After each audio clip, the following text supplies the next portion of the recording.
અદાણી અમદાવાદ મેરેથોનની 8મી આવૃત્તિ સ્પોર્ટિંગ કેલેન્ડરની સૌથી મહત્વપૂર્ણ તારીખોમાંની એક છે. 24 નવેમ્બર રવિવારે શહેરમાં યોજનારી મેગા ઇવેન્ટ માટે તમામ તૈયારીઓ કરી દેવામાં આવી છે. અદાણી સ્પોર્ટ લાઇન દ્વારા વાર્ષિક ધોરણે અદાણી અમદાવાદ મેરેથોનનું આયોજન કરવામાં આવે છે. ત્યારે અમદાવાદ શહેર પોલીસ અને આરોગ્ય વિભાગ દ્વારા મુખ્ય સ્ટેક હોલ્ડર્સ સાથે એક મીડિયા કોન્ફરન્સનું આયોજન કરવામાં આવ્યું હતું. સ્ટેક હોલ્ડર્સ દ્વારા અદાણી અમદાવાદ મેરેથોન માટે નવી જર્સી લોન્ચ કરવામાં આવી હતી, જે મેરેથોનમાં તમામ એથ્લેટ્સ પહેરશે.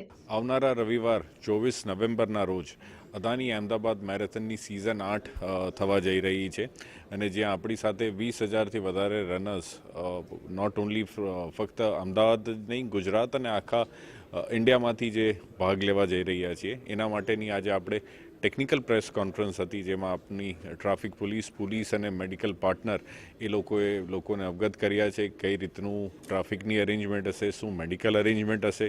તો એના માટેની આજે એક ટેકનિકલ પ્રેસ કોન્ફરન્સ હતી. આવનારા શુક્રવાર અને શનિવારના દિવસે બપોરે 4થી રાત્રે 9 વાગ્યા સુધી રિવરફ્રન્ટ સ્પોર્ટ્સ કોમ્પ્લેક્સ પર બધા રનર્સ એ લોકોના બિબ જે કલેક્શન હોય, ટી શર્ટ કલેક્શન્સ, એના માટે આવી શકે છે. એની ફર્ધર ફરીથી ઓફિશિયલ અનાઉન્સમેન્ટ પણ થશે.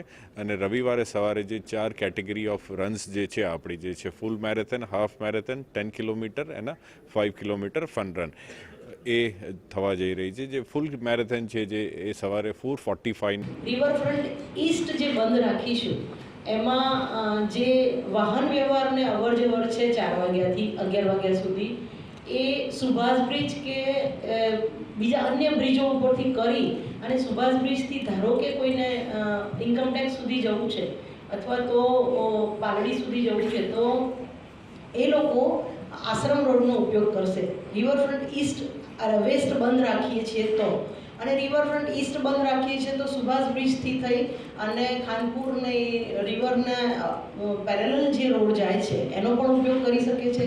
લાલ દરવાજાવાળા રોડનો પણ ઉપયોગ કરી શકે છે. દિલ્હી દરવાજાથી જે સુભાષ બ્રિજથી નમસ્તે સર્કલથી દિલ્હી દરવાજા થઈને જે રોડ જાય છે એનો પણ વાહન વ્યવહારમાં ઉપયોગ કરી શકાશે.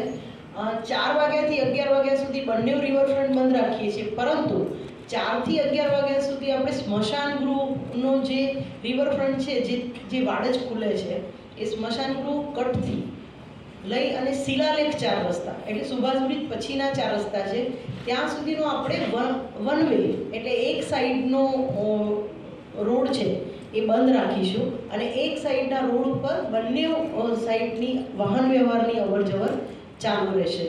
તો આ રીતના કેટલુંક ટ્રાફિક પોઈન્ટ ઓફ વ્યૂથી આપણે પ્લાનિંગ કર્યું છે. આજે ગાંધી આશ્રમમાં આપણે લાસ્ટ જે ઇવેન્ટ હતી એમાં ગાંધી આશ્રમનો આપણો આશ્રમ રોડનો જે રોડ હતો એ બંધ નહોતો, જેના કારણે થોડુંક આપણે વ્યવસ્થા સારી રીતે કરી શક્યા હતા. કારણ કે ગાંધી આશ્રમનો જે આશ્રમ રોડનો જે પાર્ટ છે એ ઘણો પહોળો અને સારો છે, જ્યારે આ કાર્ગો મોટરથી લઈ અને ડીમાર્ટ સુધી ત્યાં આગળ અત્યારે આ 2 લેનનો જે રોડ છે એ થોડોક લાંબો પણ છે અને કદાચ ગાંધી આશ્રમ જેટલો પહોળો નથી. એટલે આપના માધ્યમથી હું કહું કે આ જે અમે નોટિફિકેશન અમે કરી નાખવાના છીએ 1-2 દિવસમાં, તો એ નોટિફિકેશન પણ આપ પબ્લિકમાં આપના માધ્યમથી જાહેરાત કરજો, જેથી કરીને આ જે ઇવેન્ટ દરમિયાન જે વ્હીકલ વાહન વ્યવહારની અવરજવર ઉપર કોઈ અસર ના થાય અને લોકો હેરાન પણ ના થાય.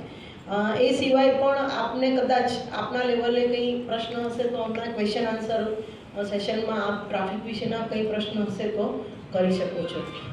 લાસ્ટ યર પણ આપણે આ જ રીતે નોટિફિકેશનથી બંધ રાખ્યું હતું તો, અને આ જાહેરાત પણ કરી હતી આ રીતે, તો લોકોને કદાચ મુશ્કેલી આપના માધ્યમથી ઘણી જાહેરાત થવાથી મુશ્કેલી ઓછી પડી હતી. આઈ હોપ કે આ ઇવેન્ટ બહુ જ સારી રીતે થાય અને પોલીસ ડિપાર્ટમેન્ટનું પણ આ ઇવેન્ટને ખૂબ સપોર્ટ છે. લોકો પણ હેરાન ન થાય, હેલ્થ પણ સચવાય, એ પણ આપણે જોવાનું છે.